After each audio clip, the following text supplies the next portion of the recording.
Our society is not how I imagined it would be 15 years on from the Belfast Agreement.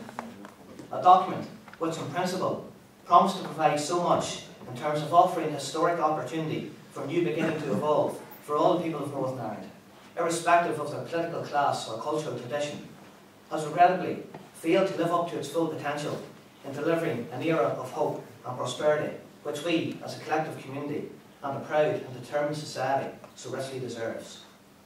Whilst the Belfast Agreement had many imperfections and required, at that time, a great leap of faith on behalf of the Unionist community to agree in principle to potentially sharing power with those who had inflicted so much pain and hurt in our society, it has always been my firm belief that the Ulster Unionist Party, first and foremost, had the best interest of our peoples at heart, in ensuring that future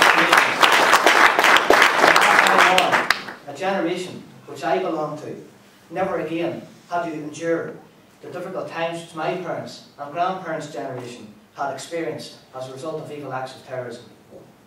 I do not believe there is anyone who can honestly state that as a society in Northern Ireland has travelled the required distance aspired to in the ethos and the spirit of the Belfast Agreement. Most certainly, Northern Ireland is more at peace with itself, and a degree of normal politics has been assumed within our country through the workings of our devolved institutions of Stormont. But can we genuinely say, however, that the real hope which existed at that time of a bright and existing age for our province has been fully achieved? Our country continues to face many challenges. Division unfortunately persists and perseveres within our society, and regrettably we find children as young as 15 years old, the age I was in 1998, receiving criminal convictions for spiralling into a cycle of involvement in criminality that stems from the failure to heal those very divisions which continue to exist in Northern Ireland. If we are to move forward as a society and ensure that no more young people find themselves in the unfortunate and distressing situation where their future educational and employment prospects have been irreparably damaged as a consequence of their participation in criminal activity stemming through divisions in our community, then it is vitally important that members of the executive place at the very forefront of their agenda a determination to formulate an agreed strategy aimed at creating a genuine shared future for the people of Northern Ireland. In the next 15 years, we must work to improve Northern Ireland, both socially and economically. Social trends will continue to evolve apace, akin to that witnessed over the last 15 years, and Northern Ireland must ensure that it is clearly positioned to respond to such changes in society. We must endeavour to create shared space for all our communities in Northern Ireland, where people can feel comfortable and at ease to live and socialise in any area, irrespective of their culture or religious background. There is no doubt that our economy faces challenges unseen for many a generation, and whilst many of the determining factors hindering the future development and healing of our economy stem from various global factors, it is imperative that Northern Ireland advances itself to a position where our private sector is encouraged to flourish, and more young people like we have here today are persuaded to embrace an entrepreneurial spirit. For too long now, we've been overly dependent on reliance of the public sector employment in Northern Ireland.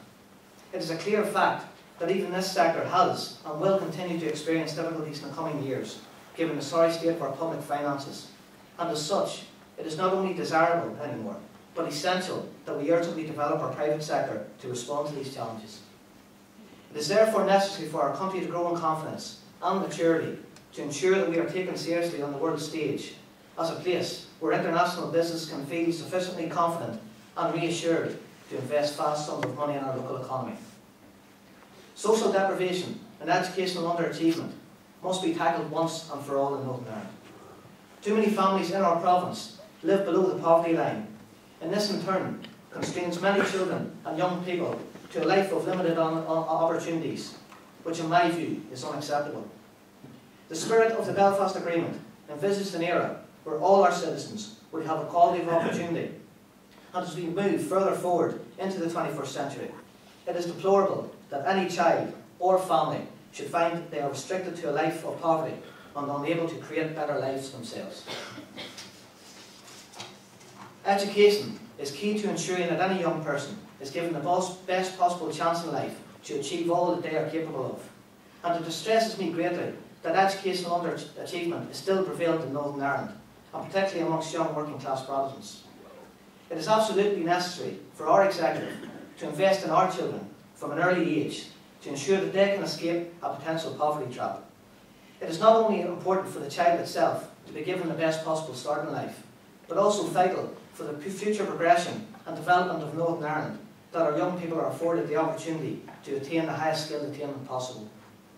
We must halt the exodus of young people leaving Northern Ireland by making it an attractive place to live and work. Too many young people leave Northern Ireland to attend various third-level educational establishments on the United Kingdom mainland in the knowledge that they will never move back home on a permanent basis. I have personally witnessed many of my friends moving to places like Australia as a consequence of their despair at the limited employment and life opportunities available to them in Northern Ireland. It is unfair that any young person should feel it necessary to displace themselves from their family and friends in Northern Ireland, to seek maximum employment and better life opportunities in other places across the world. This is where a challenge lies for all of us as elected representatives, both at local and regional level, that we work daily to ensure that we create a better life and opportunities for all our citizens. The Ulster Unionist Party is as committed to building a better future for Northern Ireland as we were in 1998, and today we are reaffirming that commitment we made 15 years ago. We are committed to working to assure that our education system provides all our children with a fair opportunity to succeed, guaranteeing that Northern Ireland is an attractive place to start a business and that our society is healthy, peaceful and prosperous.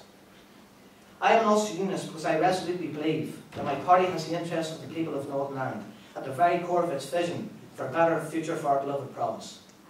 I want to see a Northern Ireland which is proud of its identity and its people. I am proud of being from Northern Ireland.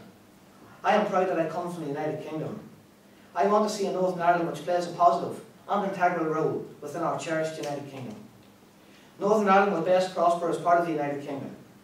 The Union will remain safe as long as you place your faith in the Ulster Unionist Party.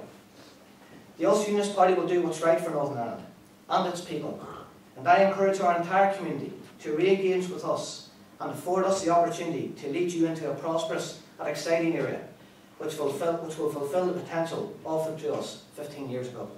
Thank you.